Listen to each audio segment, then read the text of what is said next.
Glória a Deus. A paz do Senhor, amados irmãos.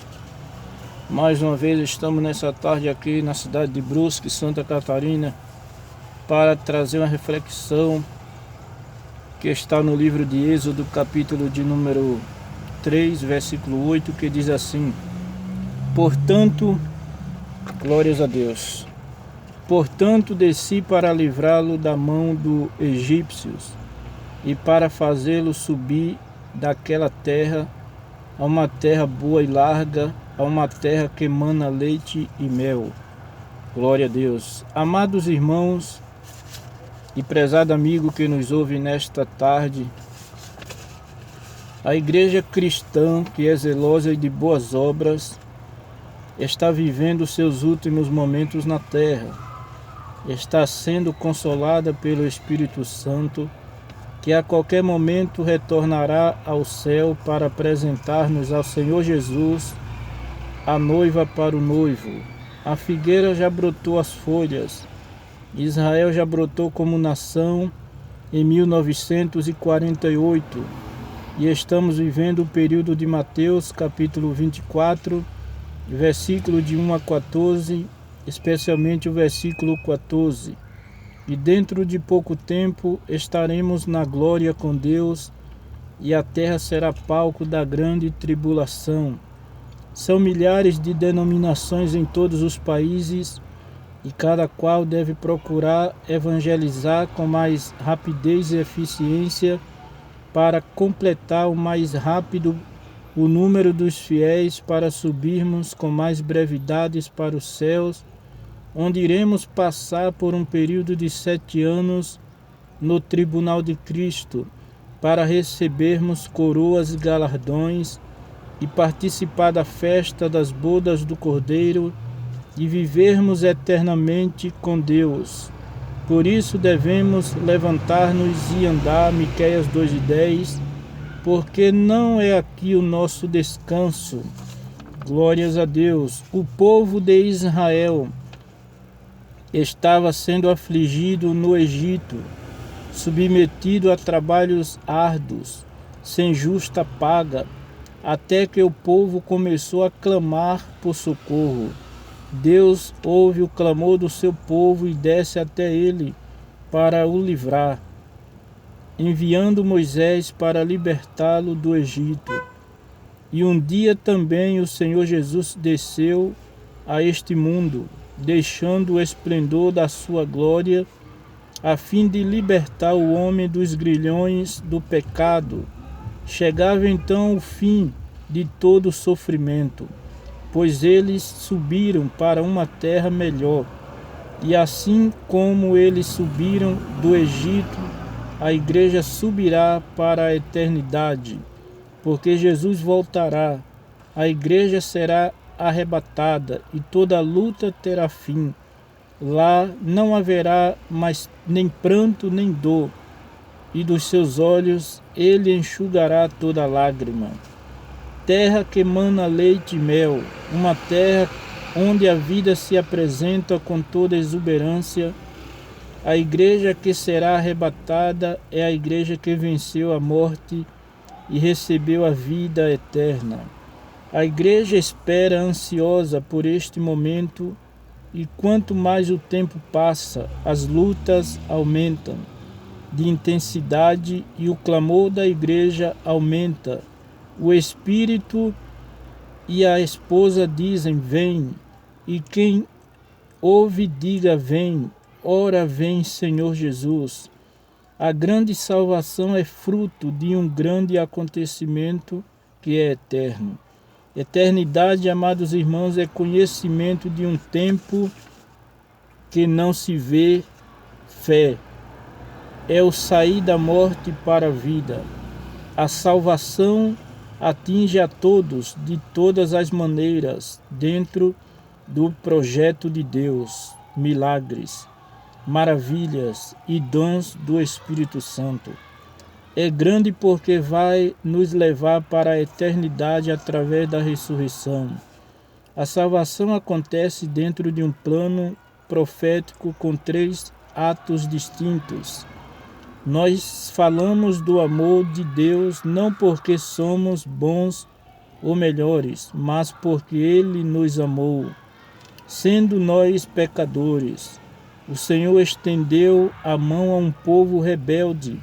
A religião tira o senso de gratidão do homem a Deus quando substitui a fé pelas obras humanas, mudando assim o projeto de Deus. Porque tão grande salvação, porque é sustentada pelo Senhor com sinais e grandes operações de maravilhas na vida dos servos. O arrebatamento é a subida da igreja evangélica para o céu.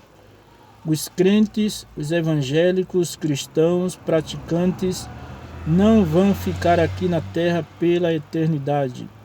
A nossa posteridade não vai viver aqui para sempre, mas nós iremos sair um dia aqui da terra. É um ponto máximo, um ponto culminante. A ápice da fé cristã é o arrebatamento. E porque nós estamos hoje trabalhando para o Senhor Jesus, trabalhamos dia e noite em busca de almas, e um dia nos espera o arrebatamento. Em 1 Coríntios capítulo 15, versículo 51, diz: é um mistério, nós haveremos de ver nossos corpos transformados. Esse corpo nosso, esse corpo adâmico, esse corpo de barro sem estrutura, ele vai tornar-se em um corpo incorruptível, um corpo espiritual, um corpo em que os nossos pés vão distanciar-se da terra e vai subir aos céus. Toda aquela pessoa que já morreu em Cristo, já morreu sendo crente para o Senhor Jesus. Cristo, o Espírito dele hoje está repousando no terceiro céu, lá na glória, e no dia do arrebatamento da igreja, isso é, o dia em que o ressoar da última trombeta atacarão os nossos ouvidos, o dia em que o Senhor Jesus Cristo vai descer do terceiro céu para as nuvens de anjos, recolher a igreja cristã da terra. Nesse dia, ele trará consigo os espíritos das pessoas que já morreram em comunhão com Deus, e justamente conosco seremos arrebatados. Por isso, a maior perspectiva da noiva do Cordeiro é um dia em que ela encontrar-se-á com ele para consumar o seu amor. A Bíblia diz que Jesus tem pressa em arrebatar a sua igreja. O profeta Isaías, no capítulo 53, versículo 11, diz que Jesus verá o fruto de seu trabalho e se alegrará. E o fruto do seu trabalho é exatamente a igreja redimida pelo seu poderoso sangue. O apóstolo Paulo, quando redigiu a sua missiva aos Romanos, capítulo 13, versículo 11, admoestou aquela igreja que já é hora de despertar do sono, diz Paulo, porque a nossa salvação está agora mais perto de nós do que quando aceitamos a fé. O intuito do apóstolo Paulo era evitar que a igreja de Roma fosse tomada pelo mesmo sono espiritual que tomou as 10 virgens ao encontro do noivo.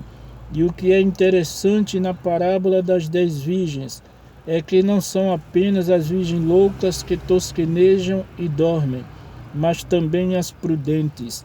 E isso revela que toda a igreja de Deus, nos dias do arrebatamento, corre o risco de entrar para o comodismo, para a demência espiritual, e é um propósito de Deus despertar-nos para o dia da sua vinda.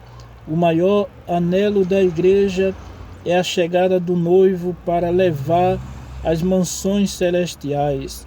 Em Cantares de Salomão, capítulo 8, versículo 14, a noiva diz: vem depressa, amado meu. E no Apocalipse 19, nós encontramos o retrato do triunfo completo da igreja e do Cordeiro.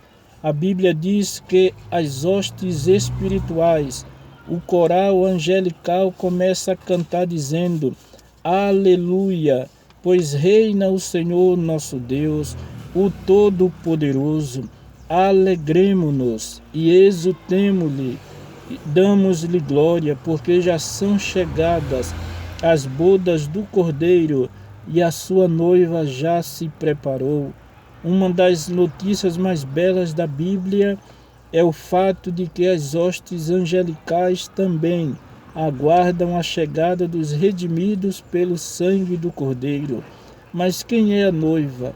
Nós precisamos entender que dentro da igreja existem pessoas que ainda não estão preparadas para o arrebatamento, mas a igreja, a noiva do Cordeiro, ela aguarda ansiosamente e ela já se aprontou.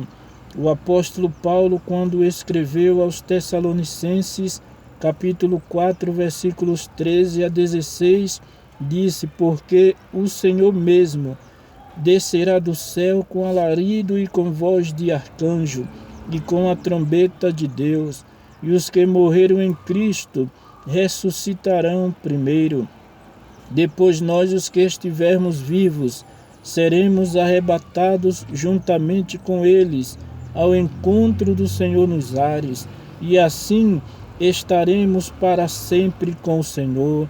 Se você tem essa esperança, adore a Deus, porque